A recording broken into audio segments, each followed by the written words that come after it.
বাঘের আতঙ্ক ধূপগুড়ির কালীরহাট সংলগ্ন সৎসঙ্গ এলাকায় আক্রান্ত হয়েছেন একজন, এমনটাও খবর জানা যাচ্ছে।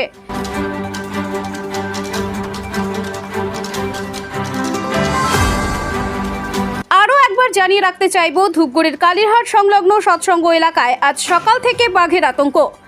আক্রান্ত হয়েছেন একজন। এলাকায় চাঞ্চল্যকর পরিস্থিতি। ঘটনাস্থলে বহু মানুষের ভিড় লক্ষ্য করা যাচ্ছে। ঘটনাস্থলে পৌঁছেছে বন দপ্তর ও ধূপগুড়ি থানার পুলিশ।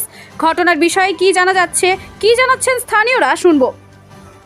চাপাত একলা এলাকার লোকজন, মানে ওই যে চাপাতা ঝাঁটা মেশিন লোক আসছে না, এগুলো ওই যে চাপাতা কাটতেছে, ওরাই দেখছে হচ্ছে 11:30 পৌনে 12টার দিকে। তারপর বলতে বাঘ বেরোইছে, সবাই হ্যাঁ একজন আহত হচ্ছে, তো হ্যাঁ আহত করছে, তো বাঘ তো না থাকলে কি আবার আহত করবে নাকি, অনেকটাই। ডিপার্টমেন্ট আসছে? হ্যাঁ আসছেই তো মায়ারে না প্রথম। এখানে শুনলাম কিছুক্ষণ আগে বললো কয়েকজন লোক এখানকার যে এখানে যা চা বাগান আছে ওখানে চা পাতা ঝাড় দিতে গিয়ে ওই বাঘ বেরোয়েছে।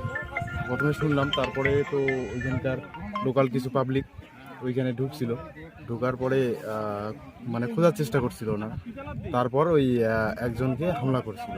হ্যাঁ, বলা হচ্ছে প্লিজ আপনারা একটু দূরে থাকেন, নেটের থেকে দূরে থাকেন। আমাদের বন দপ্তরকে কাজ করতে অসুবিধা হচ্ছে। আপনাদেরকে বলছি নেটের কাছে কাছে রাস্তার মধ্যে থাকেন না, একটু দূরে থাকেন। আমাদের কাজ করা খুবই অসুবিধা হচ্ছে। আপনারা প্লিজ একটু ঘরের সাইডে থাকেন।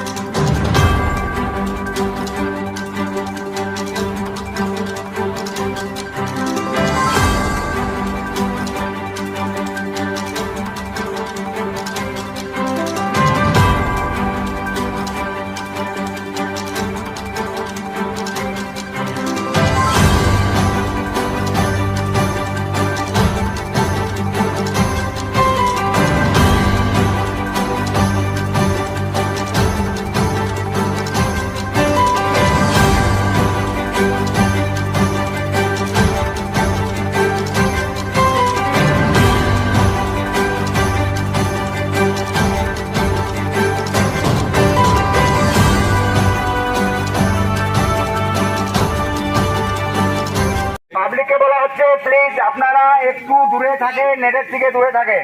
আমাদের বন দপ্তরকে কাজ করতে অসুবিধা হচ্ছে। আপনাদেরকে বলছি নেটের কাছে কাছে রাস্তার মধ্যে থাকেন না, একটু দূরে থাকেন। আমাদের কাজ করা খুবই অসুবিধা হচ্ছে। আপনারা প্লিজ একটু ঘরের সাইডে থাকেন।